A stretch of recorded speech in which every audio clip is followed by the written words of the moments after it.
Minasan konnichiwa. Hey everyone, it's Aaliyah with Beyond the Frame, YouTube's #1 resource for everything behind the scenes of your favorite films, TV shows, and anime. And today we are going into why they made the film Jujutsu Kaisen Hidden Inventory Premature Death. We'll break down why this film is hitting theaters now, what to expect from the film, what fans are saying, the good, the bad, and the fugly, and the controversy that's got everyone talking. So stick around for that. With all that said, let's get into it.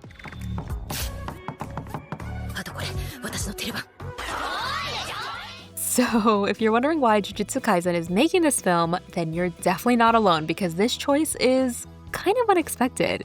Now, personally, I love JJK and I'm usually all in when it comes to anime films, but this time, I was a little surprised they went in this direction. Because I'm sure most of you know by now, this isn't a new movie. It's a re-edit of previously aired episodes from season 2 touched up into a full-blown theatrical release. And when I first heard that, I can definitely admit I thought it was probably another cash grab for the studio. But once I started digging in and doing some research, I realized there might actually be more going on than I once thought. Now, before I get into that, I think there's a few key details you should know about the film. It's scheduled to release in theaters in Japan on May 30th with a US and Canada release set for July 16th, which is a fairly quick turnaround, so very exciting to hear.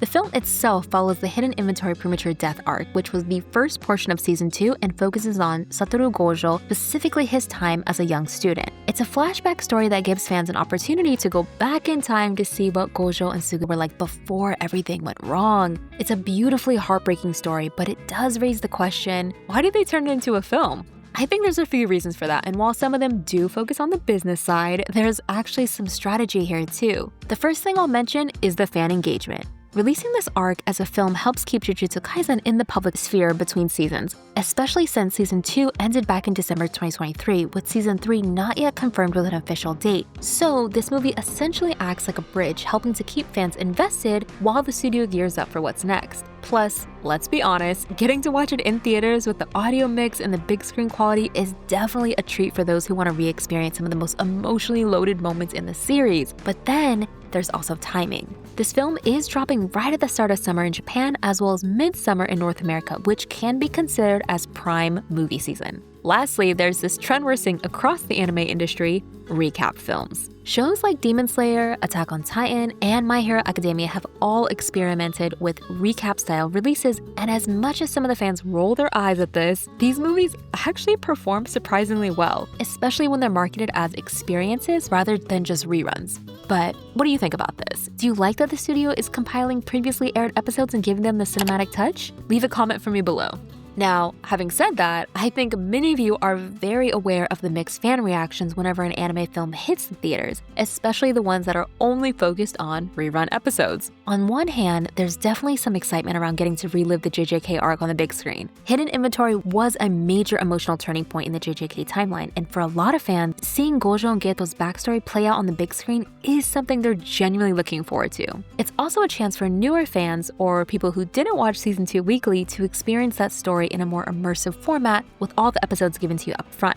But on the flip side, there are fans who feel like this recap movie just isn't necessary, especially since the episodes are still fairly fresh in people's minds. There's a question around how much the theatrical version will actually add beyond just the slightly enhanced visuals and sound, as well as comments about how the studio should have used those movie funds to create an entirely new film or focus on getting the next season out faster. And honestly, those are some valid points. Then of course, we have to talk about the elephant in the room, the studio behind JJK, MAPPA. Even though this project is a recompilation, it still comes in the middle of growing concerns about the studio's production practices. MAPPA has been under fire for overworking animators and rushing tight deadlines, especially during season 2, the Shibuya arc, which I actually talk about in my Jujutsu Kaisen video. I'll drop a link below. So for some fans, the announcement of another release, recap or not, just adds fuel to the ongoing debate around MAPPA. And if you've been following me for a minute, you know this isn't the first time I brought this up. For me, someone who genuinely loves anime and deeply respects the work these creators and animators are putting in, I think it's important to acknowledge that they're often working under intense and honestly unfair conditions at some of these studios.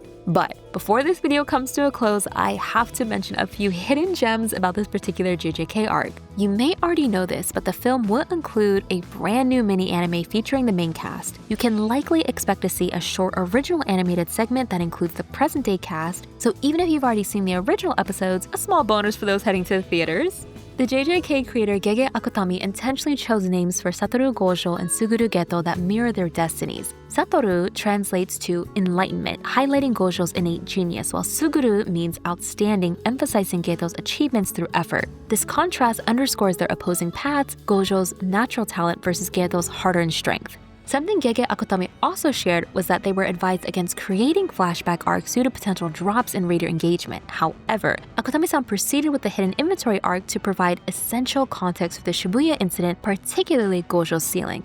This is Aaliyah with Beyond the Frame, Jujutsu Kaisen. Are we in? Are we out? What do we think? Let me know. I really want to hear from you, so drop a comment for me about your thoughts on this film, and if you're planning to see it in theaters, or not. I totally get both sides, so I'm curious to know how you feel about this new rerun experience from the studios. And if you want to catch up on Jujutsu Kaisen before the new movie, then go check out the video I made about JJK, because this series has had a wild ride, from the beloved yet broken characters to the fear that drives the show, including how the creator was burnt out near the end of the manga series. There was a lot I didn't know happening behind the scenes. And as many of you already know, I'm an anime nerd with a fascination for trivia. Thanks for watching, and remember to like, subscribe, and I'll see you next time.